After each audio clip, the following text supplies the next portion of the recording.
একদিকে সংসদের তীব্র হুঙ্কার, অন্যদিকে সরকারের যৌথ তদন্তে বসুন্ধরা গ্রুপের বিরুদ্ধে অর্থ পাচার, কর ফাঁকি ও দুর্নীতির অভিযোগে মামলা করার প্রস্তুতি।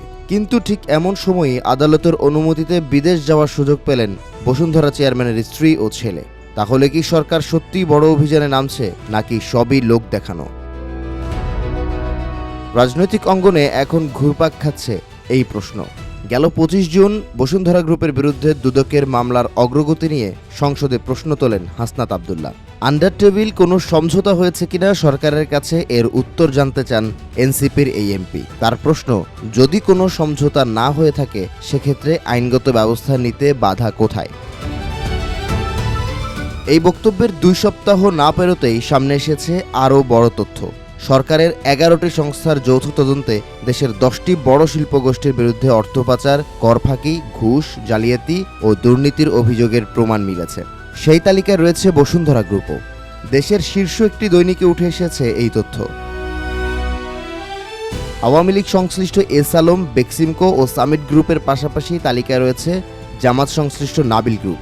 প্রতিবেদনে উল্লেখ করা হয়, তদন্ত শেষে আপাতত 3টি অভিযোগে মামলা করার সিদ্ধান্ত নেওয়া হয়েছে। তদন্তে নেতৃত্ব দিয়েছে সিআইডি, এনবিআর ও দুদক। সমন্বয় করেছে বিএফআইইউ।